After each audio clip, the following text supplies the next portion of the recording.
सर्वप्रथमे मु आपण मानकु समस्त को यही अवसर में धन्यवाद दूची। आम विजु जनता दलर सभापति राज्य सभापति श्रीयुक्त नवीन पट्टनायक निर्देश क्रमे आज समन्वय कमिटी बैठक आम कमिटीर चेयरमैन श्रीयुक्त देवी प्रसाद मिश्रंकर अध्यक्षतार अनुष्ठित होता जहीरे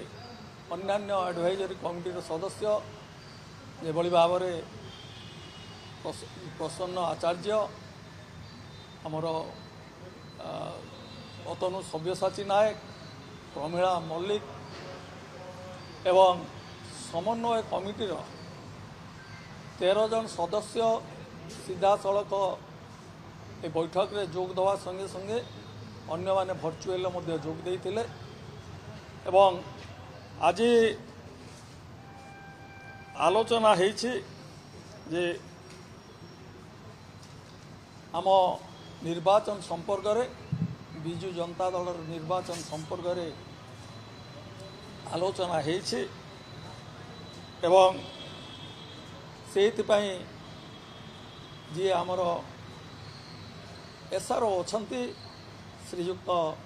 प्रताप देव को आज आमंत्रित कराइला से विस्तृत भाव में समस्त तथ्य उपस्थापन करथिले एवं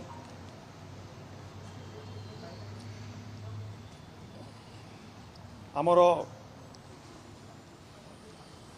ठीक भाव में परिचालन करने पाई आमर constituency with district and constituency leader पाई आमर कॉन्स्टिट्युएंसी लीडर डिस्ट्रिक्ट लीडर समस्त सहित आलोचना करी ताकू करिया पाई कार्यक्रम आरंभ होइछि।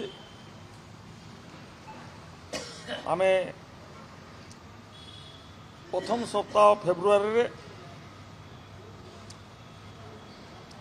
डीआरओ मान को डिस्ट्रिक्ट रिटर्निंग ऑफिसर मान को अपॉइंटमेंट दिया जिवो एवं ता परे परे आमर एआरओ मान को एवं अन्यान्य फंक्शनरी मान को मध्य अपॉइंटमेंट दिया जिवो एवं एभली भाव में entire process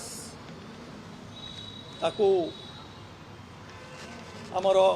first week of April सुधा अर्थात ओडिया नववर्ष पूर्वर आमर समस्त एग्जीक्यूटिव कमिटी सदस्य एवं आमर काउंसिल स्टेट काउंसिल सदस्य मान को निर्वाचित करने संगे संगे नूतन भाव में विजु जनता दलर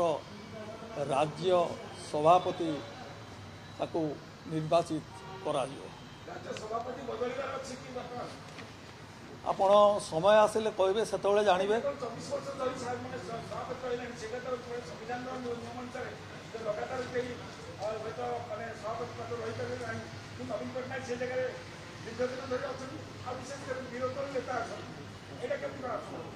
शुणु आपण जो आमर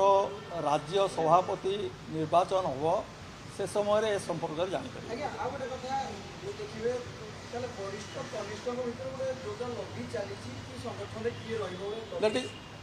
that is not a fact दल रे वरिष्ठ कनिष्ठ किसी ना समस्त सहित सहभागितार हाथ को हाथ मिले ए दल आगे चली।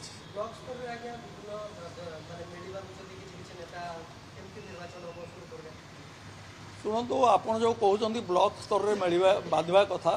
से भली कौन समस्या विजु जनता दल में आज पर्यंत होना कि हबार संभावना नहीं। विजु जनता दल पूर्ववत तार कार्यक्रम जारी रखिए।